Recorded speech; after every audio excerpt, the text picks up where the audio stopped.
So I received this new Black Series figure. This is a Walmart exclusive, and I got this actually in the mail. A nice box, not in a mailer or anything like that. I'd pre-ordered this. This is the Mandalorian female Night Owl, and this is in the new Black Series packaging, which I wanted to highlight ahead of time. Notice we now have a number on the front for the what number of the Mandalorian, and it's still on the back as well. The back looks very much the same as what we're used to. The front is slightly different, and now you notice it's a fully rectangular box. It doesn't have the slant. We still have the artwork and everything. But if we compare it to the older box, so here I have a Padme box, you'll notice the older box is slightly taller. Not by much, just a little bit. So for some people, that might be a pain in the butt. But if we compare the size here, let's give the idea here. You can see the new box is a little bit longer than the old box. A little bit, I guess, wider, we should say. So there's some slight size differences. And, you know, if you're trying to line up your mirror, obviously these don't connect. But you can see, you know, there's going to be a slight piece that's off in that. But I like the more rectangular box. I like that there's a number on the front now. This is also for people who collect other things, at least as far as I'm looking at G.I. Joe. It's the same size box now as G.I. Joe as well. G.I. Joe has just revamped their box too. The other thing I've noticed on these is there's now a flap, a little piece here to, I guess, pull out. I don't know. I haven't opened it yet. So previously, I'd always cut the tape at the top and pull it out at the top. But I'm going to try it here at the bottom and see how that works.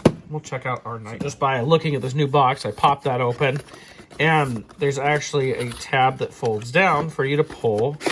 Oh, it's actually just pulling the backing out. There we go. We can pull our figure out. Notice the backing now has a color to it. This actually has a planet to it. I don't know. I mean, obviously, this is my first one. I don't know if they're all going to be like this or what. It's kind of interesting.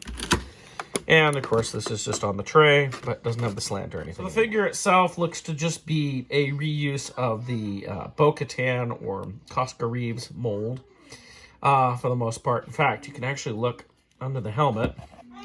You can see there's an unpainted head in there, and it's actually a Bo-Katan head because you can actually see the hair. See if I can get it. You can see her hair kind of coming down on the back side. So it's a Bo-Katan head in there if you ever wanted to pop that off.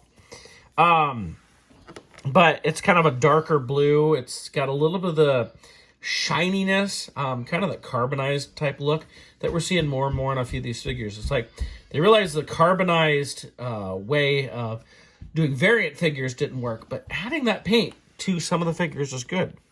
Now she comes with her jetpack right here. Little Night Owl jetpack, and she comes with one pistol. And this is where I think she's a little different from Bo-Katan. I'm pretty sure Bo-Katan had two pistols. I also think her belt has two holsters. I'll have to go check here in a minute and compare. But there she is. She's got her pistol. She's got her backpack, and she's ready to go. It's just kind of a faceless Mandalorian to build up your forces for your Mandalorians and everything. But she looks pretty cool. She's got a little Night Owl emblem there on her shoulder. Actually, both shoulders.